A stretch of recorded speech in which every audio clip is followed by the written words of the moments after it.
Israel's Prime Minister Benjamin Netanyahu has wanted to attack Iran for his entire political career. And he finally got his way with Donald Trump in the White House. Within Israel, there's huge support for the war. So how could it impact Netanyahu's political future? This is Inside Story.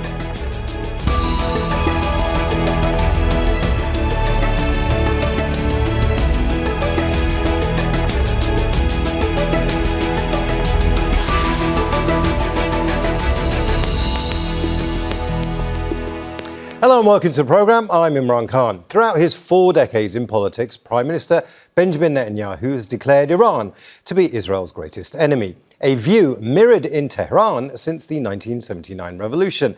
Caution amongst Israel's Western allies, including the United States, had provided some restraint as they considered war against Iran a step too far.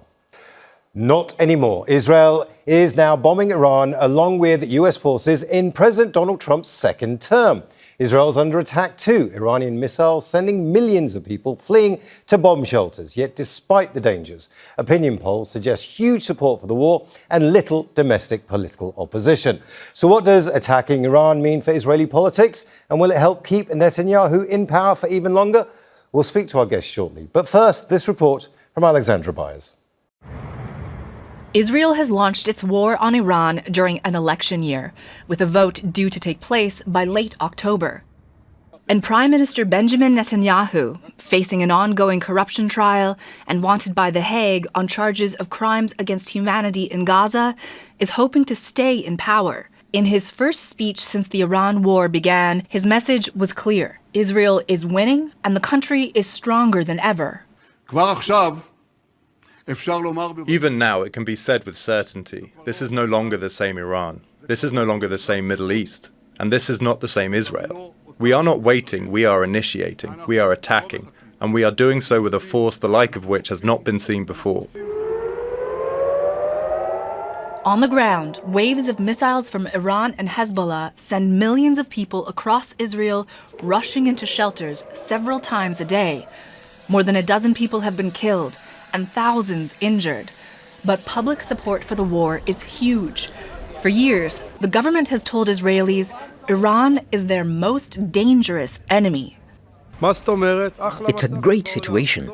We finally attacked the Iranians, and soon we'll have quiet here for another 50, 60, 70, or 100 years. It couldn't be better than this. Recent polls suggest more than 80% of Israelis are in favor of the war. Trust in the government is up, but only by 4 points to 34%. Netanyahu, hoping for a huge boost, has only seen modest gains. Just 38% of Israelis say they trust him. But politically, there's rare unity across the establishment. We are standing united against the Iranian regime, against this existential threat, and we will not stop until the ballistic missiles program will be gone, until the nuclear program will be obliterated. This is what we do. This is a just war in the 21st century. We're at a historical juncture.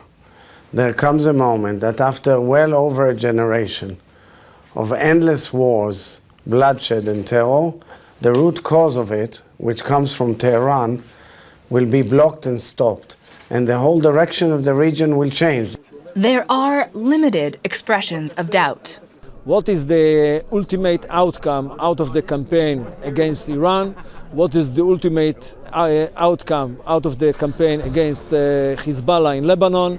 And I think that without diplomacy, we won't be able to take all advantages out of the military activity. I think the situation borders on madness. Our leadership's extremely unstable. And small moments, like this one in Tel Aviv on Saturday. Demonstrators saying they could not support, quote, forever wars. Their protest interrupted by an air raid siren, warning of yet another incoming missile. Alexandra Byers, Al Jazeera for Inside Story.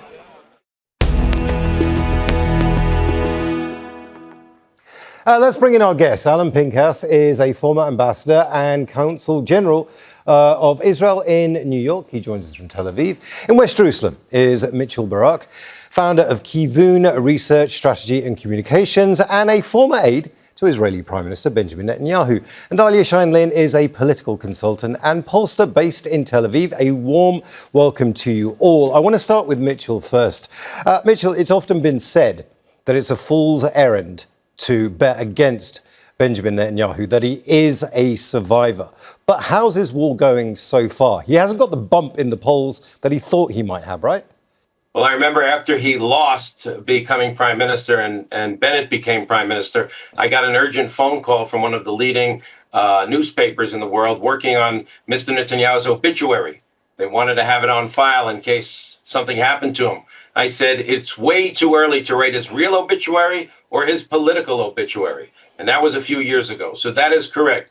Don't bet against him. He's not finished. On the other hand, we don't know what's going to be the main issue as we get to the election. What is sure is that we will have an election either in October or before. But let's just look back at the war that we won against Iran last June, the Islamic Republic of Iran, when both President Trump and Prime Minister Netanyahu say we've really set them back and we won this war. And maybe a few weeks after that victory, he could have won handily, but we're already almost a year after that, and the situation has changed. So my point is, we definitely don't know what's going to be the main issue when we have the election, and we still don't know when we do have the election. Now, Dahlia, there seems to be a disconnect, though, right? Because I'm looking at polls. One of them says that 38% of people trust Netanyahu, but that's not a high figure. But there seems to be an 80% at least approval rating on the war. So how do you explain that? Yeah, well, I think there is a disconnect. In fact, it's in the Israeli mind because, across the board, among Israeli Jews, we should specify, because the Arab or Palestinian citizens of Israel are 2/3 opposed to this war. But among the Jewish population, there is, as some of your street interviews showed, very high support for the war and a very, very widespread conviction that Iran is essentially the source of all major threats against Israel. It is the source of all instability in the Middle East, and there is no other way to deal with Iran other than military action. That has been a message that Netanyahu has been promoting for years and decades, and the Israeli public very much believes that that's the case. Again, not just that Iran is a threat, but that the only way to deal with it is through military action. And so they are highly supportive of this war. It goes across left, right, and center lines, although there are differences between left, right, and center. But right now, a majority of all of those camps are supporting the war. Nevertheless, the biggest disconnect you can see is when asked if they trust Netanyahu's handling of the war. And there, in the first week, we saw about 64% among the total population who did trust him. It's a little bit lower in some surveys, just over 50%, but only when it comes to the management of the war in Iran. And that coexists with the data point that you just pointed out, that only 38% trust him in general. And that is only a 4-point rise from the previous survey by the same Institute for National Security Studies, which was just 34%. It's nothing like the kind of wartime rally that you would expect to see around a prime minister. And so, as Mitchell certainly pointed out, we don't know where things are going. I would say it's never good to bet against Netanyahu or for him in this case, because polls have been steadfastly against him for the most part throughout the term of this government. And let's also remember, he did not actually get any significant bump. His coalition parties as a whole saw almost no rise after the war, the first war with Israel and Iran in June of 2025. So we don't really know what to expect, but we don't have evidence of any rise at the political level yet for him. Alon, I want to bring you in here. Alon, where is the opposition here? And do they have an opportunity to take an opposing view that's going to be popular in Israel, or does that not exist anymore? Well, they could have asked questions. They could have questioned the policy. They could have questioned the doctrine. They could have 10 years ago questioned Mr. Netanyahu's determination that Iran is an existential threat. I'm just putting it on the table. I'm not saying this is what I necessarily believe. And they could have rallied against him when he prodded Trump in 2018 to unilaterally leave the Iran nuclear deal, so-called, or also known as the JCPOA. Yet on this issue, there's no opposition. And this corresponds directly to what Dahlia just said about the disconnect. On the one hand, people, they vow that they dislike Netanyahu and they oppose Netanyahu and they hate this Netanyahu. and they detest Netanyahu, and they go out and they rally and protest and demonstrate against Netanyahu. But on the issue of Iran, they seem to be like a herd of sheep that just go along with each other and go and follow each other's steps. I have not seen since the beginning of, well, not just this war 3 weeks ago or 18 days ago to be exact, but even going back to June 2025. By the way, Mr. Netanyahu's policy on Iran is perfectly legitimate. We can argue the merits, we can argue the pros and cons, we can argue the political wisdom, but that's beside the point. Since June 2025, per your question, Imran, I have not seen one opposition leader raise the question of, is this smart strategy? Is this what needs to be done? Is this really what Israel needs to do? What are the consequences? What is the end game? What does Israel want to get out of this? Instead, you see, as you presented in the footage just before we came on, you see, opposition leaders, Yair Lapid and Yair Golan, basically like parakeets, reciting what Netanyahu's talking points.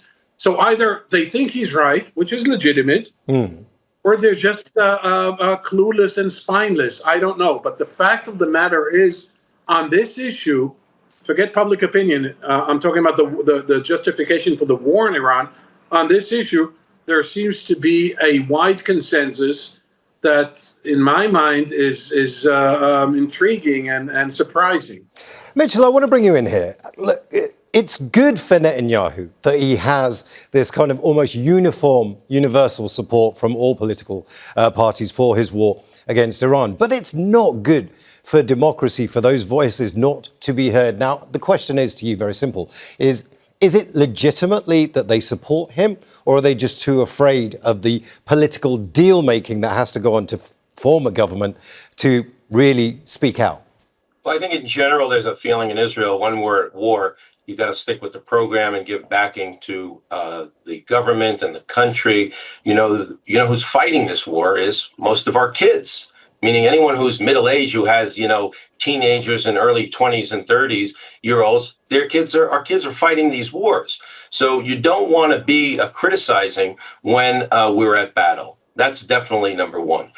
I wouldn't put too much weight on what they're saying now, because now is the time to be unified, or at least not to confront or to be against what's going on. As soon as it's finished, those same people are going to say Netanyahu did a fantastic job, and therefore we don't need him anymore. He spent his whole life warning us about Iran, the Islamic Republic of Iran, and the terrorism that they do. And you know what? He spent 15 years in office, and he took care of the problem. Thank you so much. Now it's time to move on. So that's probably going to happen. And once we finish, the question is how long is this going to happen? And I think that one of the bigger issues coming up, there's two bigger issues coming up that the opposition is not talking about. And that is, one, we really are not in control here. Right. We're doing what the United States' timetable. And also we have to look at public opinion in the United States and elsewhere. There's also the diplomatic component has to be included in the assessment of the opposition and Israeli citizens. And it's not at this point. Well, that's actually a very good point. It was a question I was going to bring to Dahlia anyway. Let's talk about international public opinion. There, once again, it's that word again, disconnect between how Jewish Israelis are thinking about the war against Iran and, for example, American Jews are thinking about the war against Iran. Is Israel losing considerable support from the international Jewish community because of Netanyahu's policies over the years? And that's just been compounded now by the war in Iran.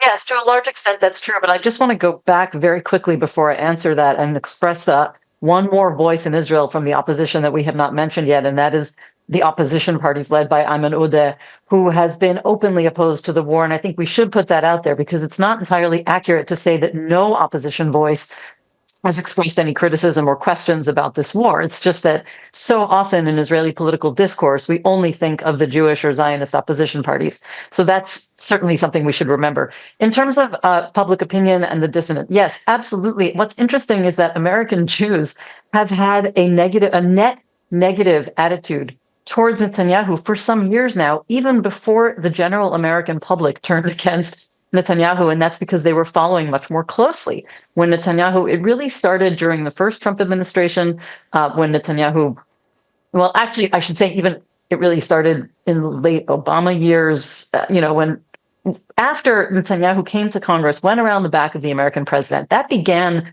a process of less favorable support from American Jews. And that process continued. And so now I think there's a perception among American Jews that Netanyahu makes the state of Israel into a place that looks bad and maybe is bad, something they can't relate to. I shouldn't say bad entirely, because I think most American Jews still feel very strongly, pro-Israel on some level. But the criticism of what the government is doing is very powerful. And I think that they tend to focus all of that blame on Netanyahu. And that's why he has already lost American Jews over time. Right. In terms of general opinion and general American opinion, we can go beyond American Jews, because the American public, of course, was a majority against starting a war in Iran under what Trump has done. Now, the fact is, it wasn't an overwhelming majority. And more importantly for Trump, the overwhelming majority of Republican voters does support the war, certainly after it started, which I think, sort of went against these expectations of a big split within the Republican Party and the MAGA split, and certainly went against some of the prominent voices in the MAGA elite, Tucker Carlson and Nick Fuentes, Joe Rogan, who were very critical of this and have been. But the public so far, Republican voters, at least as they're expressing themselves in surveys, have shown quite a strong consensus in favor of what Trump is doing, because they're so loyal to Trump. And so, we talk about majority opinion being against it. First of all, that is evening out somewhat in polls in the US in the second week of the war, but also I think Trump primarily is interested in his base to begin with. So I don't know if that will, be something that he sees as a constraint.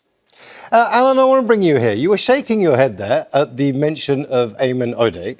He's a Palestinian-Israeli member of the Knesset, a very serious man and a man with a voice. Do you not think he has that voice, or am I getting this wrong? Oh, no, he definitely does. I was shaking my head because I think our average viewer, if I know our average viewer, thinks of the Arab vote in Israel, although it should constitute 20%, in the Knesset it is represented by 10%, even less than that. So while Dahlia is technically absolutely right in pointing to Ayman Odeh as an opposition to this, Mr. Netanyahu for many years has been making a compelling intellectual case about Iran. You can disagree, and I disagree with him. The opposition, the Jewish-Israeli opposition, has never met the challenge. They never confronted him on that issue. I want to go to Mitchell Barak here. Mitchell, this idea that there are criticisms coming from the international Jewish community against pretty much Netanyahu himself, but that doesn't seem to have any impact on his popularity at home. Why is that? Well, first of all, I don't think it's such a significant group of international or American Jews. The majority of them are solidly behind this. There are Israeli policies that are not popular with them. There are those that are more to the left of center that are not so comfortable. But when it comes to support for Israel at the end of the day, I think that, we have that Jewish community solidly behind us. There are definitely voices of dissent, and that's fine. It doesn't have really any impact here because we're living it here. We're in the bomb shelters. We were in the bomb shelters in Jerusalem already twice today. We're dealing with this. So it's nice for anyone, whether they're citizens anywhere in the world of any religion, to be against this war. But you know what? Netanyahu has been crying wolf now with the Islamic Republic of Iran for probably 10 years solid. And you know what? Now's the time to kill the wolf. And that's what he's doing. And so everyone here is behind that. And it doesn't matter what criticism there is, and it doesn't matter who's against us. And even if we lose support among, political friends in the United States and elsewhere, at the end, most of us here believe it's an existential threat because the Iranians have been saying for many years that they want to wipe out Israel and that one day Israel will not exist and Israel has no right to exist. So that's fine. Right now, everyone is the Israel is doing the job to get rid of that. So it doesn't really matter what anyone says. But you have to, Mitchell, you have to think about, like, you know, the idea that there is a root cause of all of this. Iran wouldn't be Iran if the occupation wasn't taking place. If the occupation of the Palestinians was as brutal as possible. I mean, you can laugh, but you get rid of the occupation. Is that really their main? You know, I know that the PLO was founded in 1964, before the occupation, so that Palestinians can return to Jaffa and Jerusalem and Ramla and all these other places. The Islamic Republic of Iran is not concerned with the Palestinian issue. That's not why they support terror all over the world, because of the occupation. Really? Right, Mitchell. I mean, that's, you know, they're against the United States also. You've made your point beautifully, but I do want to come to our other guests as well. The last month in Britain, there were 10 attacks carried out by them. It doesn't have to do with the Palestinians. You know, it's great that you're now saying we caused the Iranian regime to want to annihilate. I mean, the occupation is a big part of it. I mean, Alon wants to jump in here. Just one second, Mitchell. Come on. You've been on the show a lot. Alon, what do you think? Or what do you think of what Mitchell's saying? Well, I'm not here to argue with Mitchell, but I know where he's coming from. This self-righteous, pontificating, sanctimonious, interpretation of history. We probably agree on 90% of the issues, but on 10%, he reverts back to going a Netanyahu parakeet. Oh no, this is not about the occupation. Oh no, the PLO was formed in 1964. That's before occupation. Yes, Mr. Barak, but it's after what the Palestinians consider as Nakba, which I'm okay with, but you need to recognize that they don't think it's okay. And as for the Iran existential threat, stop using it as if this is 1938 Nazi Germany, like your mentor, Mr. Netanyahu, does, because it is not. It is a sign of weakness. You're forgetting how strong we are. You look at what we're doing militarily in Iran, and you have evidence, proof, and irrefutable demonstration of how strong we are. Yet you still play the victim. They're out to get us. They're out to destroy us. Alan, I'm going to stop you there because we are running out of time. All this to circumvent the Palestinian issue. Let's be honest about this. Okay. And I want to bring in Dahlia here. Listen, Dahlia, I want to give you one of the kind of street level opinions that I kept hearing when I was based out of Jerusalem, which was Netanyahu needs a forever war just to keep him in power, that this is the be-all and end-all of that. And that was coming from, the streets of Tel Aviv. It was coming from the streets of West Jerusalem. So it was an Israeli opinion. You have any sympathy with that argument? Do I have personal sympathy with the argument? In other words, do I support it? Do I think it's correct? I mean, I think we have to get away from a lot of these kind of very, sorry to say this because I really respect all of my colleagues here, but I think that there's, so much of Israeli discussions about politics, becomes very reductionist. And let's just admit that this is a lot more complex and some of this is multi-causal. Netanyahu truly believes that the Iranian regime needs to be restrained and that it can only happen militarily. He truly believes that. I think that the threat that it can annihilate Israel is completely overblown, and yet there is a threat. I think the biggest thing Netanyahu has brought to this is the idea that it can only happen militarily. Is he saying that purely in order to stay in power? No, he truly believes it. Does he want to stay in power at all costs? Absolutely. Is Iran exploiting the Palestinian cause for its own mobilization so that it can expand its power or what it sees as build its strategic depth through its proxies over the years? That's also true. I do not believe that Iran's, aggressive posture in the Middle East over all of these years is purely because of the occupation. That would be completely reductionist. And yet the occupation is a very significant mobilizing factor, I think, in anger at Israel around the Middle East that helps it rally support for its proxy networks over the years. All of these things are true. And I do think that Netanyahu, of course, wants to stay in power.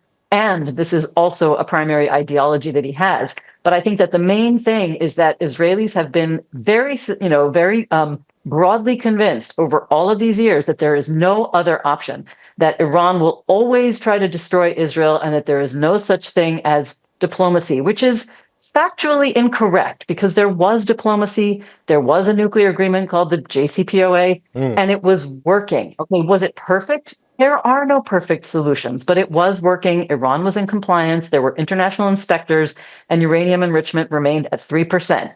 Ever since President Trump in his first term pulled out of that deal, the situation has become immeasurably worse. Iran took a much more aggressive posture, enabling and trying to build up its proxies to be stronger and more emboldened, accelerated the ballistic missile program, and accelerated uranium enrichment. And so I fail to see why in all of this complexity, Dahlia, we are running out of time. aren't focusing on another possibility. We are running out of time. I want to come to both Alon and Mitchell Barak for a very quick answer because we are running out of time. This idea that Netanyahu wants to stay in power, Mitchell, that's, got to be damaging for Israeli democracy. Look, at the end of the day, I don't think anyone really wants ongoing war, and certainly not after the last 2.5 years that we've experienced. What I think we're missing here, this is not about staying in power for Netanyahu. Whether he wins the next election, retires, wins, and then leaves, this is going to be his legacy. I mean, think about the last 2.5, 3 years. We had the worst defeat on October 7th. Sorry, Mitchell, I'm going to leave it there at legacy because that's quite important. That's quite important. We are running out of time. This is how we will remember Netanyahu, how the Middle East has changed. Alon, very better, we think. Alon, very quickly, do you think he needs a war to stay in power? Yes. You said quickly. Yes. Certainly a solid answer. I want to thank all our guests. Alon Pinkas, Dahlia Scheindlin, and Mitchell Barak. And thank you too for watching. You can see the program again anytime by visiting our website, aljazeera.com. And for further discussion, go to our Facebook page. That's facebook.com/AJ Inside Story. And you can join the conversation on X. Our handle is @AJ Inside Story. From me, Imran Khan, and the whole team here, thanks for watching. Stay tuned now for more of Al Jazeera's continuing coverage of the war.